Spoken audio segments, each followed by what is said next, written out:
নমস্কার বন্ধুরা, সোনালিস কিচেনে তোমাদের আরও একবার জানাই স্বাগত। আশা করছি তোমরা সবাই ভালো আছো। তো আজকে আমি বানাবো কচুরলতি। ভিডিওটি লাস্ট অবধি দেখার জন্য রিকোয়েস্ট রইল বন্ধুরা।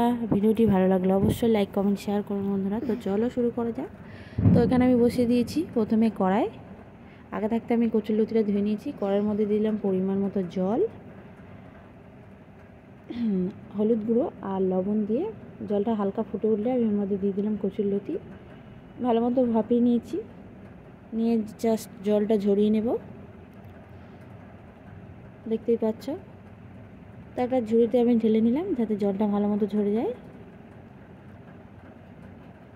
তারপর আমি এদিকে একটা নারকেল ফাটিয়ে নিচ্ছি, কারণ নারকেল লাগবে, নারকেল দিয়ে খেতে নাকি খুবই ভালো লাগে। তো অবশ্যই ট্রাই করো বন্ধুরা। আশা করছি তোমরা খুবই ভালো রান্না করো কচুরলতি। তো আমি কিভাবে রান্না করি সেটাই তোমাদের সঙ্গে শেয়ার করছি। ভালো লাগলে অবশ্যই লাইক কমেন্ট শেয়ার করুন বন্ধুরা। আর ভিডিওটি লাস্ট অবধি দেখার জন্য রিকোয়েস্ট রইল বন্ধুরা। আর সোনালিস কিচেনে নতুন হয়ে থাকলে অবশ্যই চ্যানেলটাকে সাবস্ক্রাইব করে নেবেন। তো আমি নারকেলটা ভালো মতো কুড়িয়ে নিচ্ছি। আমি এক মালা নারকেল দিয়েছি, মানে দুটো দিইনি, একটাই দিয়েছি, হাফ। আর এদিকে নারকেলটা আমার কোরানো কমপ্লিট। এবার নিয়ে নিচ্ছি চিংড়ি মাছ।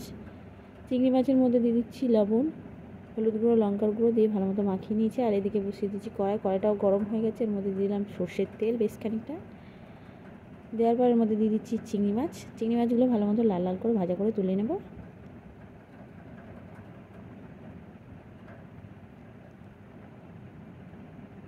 তো দেখতেই পাচ্ছ চিংড়ি মাছ ভাজা আমার কমপ্লিট। এবার আমি তুলে নিচ্ছি।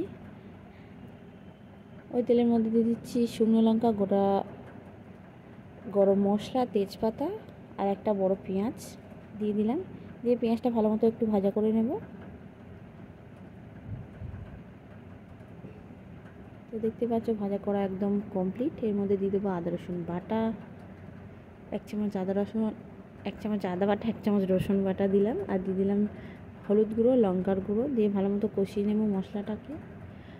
কষানো কমপ্লিট। 2 মিনিট মতো মশলাটাকে আমি ভালো মতো কষিয়ে নিয়েছি। তারপরের মধ্যে দিয়ে দিচ্ছি কচুরলতি, যেটা আগে থাকতে সিদ্ধ করে রেখেছিলাম। তারপরের মধ্যে দিলাম পরিমাণ মতো লবণ, মানে স্বাদ অনুযায়ী লবণ দিয়ে আবারও 2 মিনিট ভালো মতো কষিয়ে নিলাম কচুরলতিটাকে।